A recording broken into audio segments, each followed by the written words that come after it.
If you own a flooring company, you know it might not be the easiest thing ever to just go up with your ad budget, or just spend more on lead apps or anything like that. And it's even harder to get more projects closed by just finding new general contractors or anything like that. So either you're running a acquisition system, or you're looking into actually getting your own acquisition system, getting a funnel that will bring you new estimates every day and new projects every week. This is what we do here at Virtus, and this is how to get 3 times more projects. This is mainly focused on conversions, okay? It would be really easy for me to just say 3x your ad budget, right? Just spend more. But that's not what I want to do. I want to help you without you having to increase your budget. Okay, so how to get more leads. You might be running Google, you might be running Google Local Service, or any Google Guarantee or anything like that. But what we advise all our clients to go to, and this is our specialty here at Virtus, is actually doing everything on Meta, because Meta is where you get the most exclusive leads, okay? We have a whole nother YouTube video on just getting leads, so you can click right here if you want to look into that, and I'll explain everything way deeper on how to get more leads there if you want to focus on this step. But the main things I can tell you is Meta will bring you the most exclusive leads, because you can focus on an offer that will bring you interested people in your offer, and that's how you can get out of this commodity zone where you're just fighting for prices and stuff like that. You're actually going into people that want you to do their flooring and not just want their flooring done, okay? The other thing you want to have for Meta is high creative volume, so do as many videos and designs as possible, because Meta is really good at understanding what's going to work and not going to work. So you should just flood it with everything you can, and something will come out of that. You'll increase the probability of finding a great ad, okay? Volume negates luck.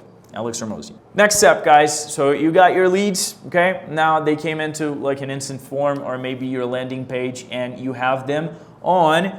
First tip, you gotta have a CRM where you can collect leads to when they either sign up or automatically book an estimate with you. Either way, you gotta have them there. This is an unskippable step, okay? If you do not have a CRM, please get one. There are tons of free ones and others that are also really cheap, okay? So please do that. First step when a lead comes into your CRM is just to call them as fast as possible. That alone will drive your conversions up. Okay? Calling them as soon as possible makes sure that you get them in the actual time that they signed up. So their headspace is already on that, is already thinking about that. And they're also gonna appreciate the fact that you call them really quick. This is something that drives conversions up really, really well, okay? And then whatever comes with that is if they don't pick up, then you go into a follow-up cadence. You should have a strict cadence that you follow for your follow-ups. Okay, so maybe calling them once a day, once they signed up. Also, automatic messages you can have, or just sending people messages in like a timely cadence. You gotta have that, because a lot of people won't pick up right at the time, and then you gotta keep on following up so that we don't lose any leads, okay? Then let's talk about when they actually pick up, or you can connect with them through messages as well. What you gotta do when you're booking an estimate is not only to book the estimate as in getting a time that you put on your calendar. That's not the correct thing to do, okay? Of course, you want to book the thing, you want to have a time for it and a day for it, but the main thing you got to do when you're booking an estimate is actually sell it, and not sell it for a price. You're not going to charge anything unless you want to, and that is a strategy, but that's not something we necessarily advise clients on doing. The main thing about selling the estimate is they gotta see value in the fact that you're going to their home and that you're spending time there, and of course do a whole diagnosis to help them also figure out how to get to their dream outcome. So you gotta make sure they understand that they gotta have at least like 30 minutes to an hour with you, and they will be paying full attention towards you.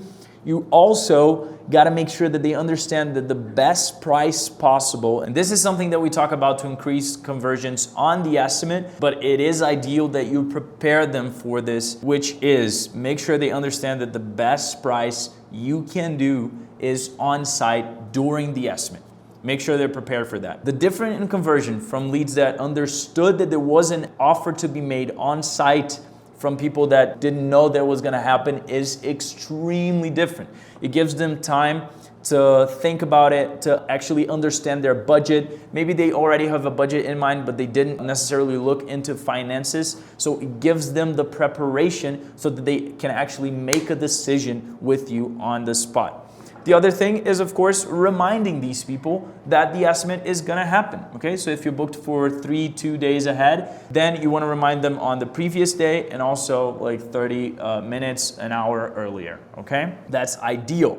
So now we increased your conversion rates from leads to booked estimates and estimates had. Let's go into actually closing projects. So the moment of the estimate. So you got a qualified lead, you were able to book the estimate with them. Now you're there. What do? Be as consultative as possible. What you want to do is basically understand their problem and be really interested in their problem the whole time. If you're gonna be there for 30 minutes, make sure 20 of these minutes are just focusing on the problem, on the project. You're not there to just do some measurements and then go away, okay? You're there to understand them as best as possible. Be interested. Try to understand everything as better as you can. Have they ever worked with other flooring contractors? What did they like? What didn't they like? How much time are they gonna be home? What bothers them? What doesn't bother them? Anything like that. This is not necessarily so you use it later for anything, but just the fact, of course you can use it later, but just the fact that you're interested is already gonna drive your conversions up, okay? You're not there to just measure the floor and then go away and give them a quote 2 days later. You're there to understand their project and make sure they understand that you're the correct person to do it. You're the correct company to do it. Second thing, and one of the most important things ever that we tell all of our clients and a lot of people implement is quote on site. You gotta be ready to give them the price on site. That drives conversions up like crazy because then you don't depend on them looking into an email or receiving and reading your messages or picking up your call later. You tell them the price right away. And because you told them that on the booking of the estimate, they are prepared to receive the price and see if you guys can already work out something, okay? If they just don't respond to an email 2 days later, you have no idea what their objection was. They just say, not right now, thank you. And you don't get to maybe handle the objection. Of course, you gotta have an Excel sheet or an AI agent or anything. We have platforms for that as well that can calculate what the cost of the job is gonna be on site. Also, I wouldn't charge hourly rates if I were you, okay? Just go into flat rates, what would be the whole project for everything. People don't actually care about your hourly rate. Normally they go into that if they're looking for the better price. But if you did everything correctly, then they're not looking for the better price. You actually got them to understand that you're the one that brings most value to them, so they just want the full price, okay?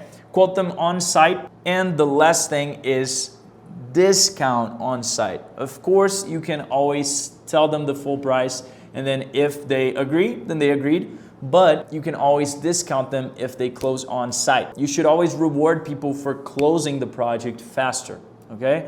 So the amount of money, time, headspace that you're gonna spend chasing after them and waiting to see if they close, and maybe, oh my God, is this guy gonna close? Is he not gonna close? The stress and everything, that isn't worth $300, $250. That's not worth, okay, anything. Even $500 maybe, depending on the margins you have. Just give them that on a discount so they close right there. I promise that by the end of the month or by the end of the year, you will have made more money. Of course, you gotta be intelligent about margins and that type of stuff, but you will have made more money if you give discounts on site than if you wait for them to maybe close for the full price. Discounts on site, quote on site, discounts on site, I promise. Then we basically have the whole funnel running. This is how to increase conversions in each type of step. Basically, the lead conversion is how cheap you get a qualified lead, and then conversion from lead to estimate, and conversion from estimate to project closed. Something as an example that I wanted to bring is this. So if a lead costs you $50 and you bring 50% of those leads into estimates, then an estimate will cost you $100. And if you close 30% of your estimates, then a project, right, your CAC, your cost per acquired client, will cost you $300. If you have maybe a margin of $1,000 or $1,500 on your flooring project, then that's a really healthy CAC. There is no problem whatsoever in spending that $300 if you know it's gonna get you a client. Then what you gotta understand after you got all these things build up is how your conversion rates are looking. What and everything is costing. How much is a lead right now? How much is a qualified lead right now? How much is a booked estimate right now? How much is a estimate that I actually had right now? Well, how much is a project, is a client costing? So you should have all those metrics and look into that. You can have them in an Excel sheet. There is no problem at all. Maybe your CRM that I told you to implement will have these conversion rates as well, okay? But if you want, of course, a company that is specialized in this whole system to either build you the system or make it way more effective so that you can sell way more with the same budget and scale with a better system, then you can click the link in the description. This is exactly what we do here at Virtus, and we would love to help you out. We can book a meeting and I'll tell you everything about how to make this happen, okay? Click the link down below. Subscribe if you want more tips on marketing for construction businesses in general, and let's get it. Go further.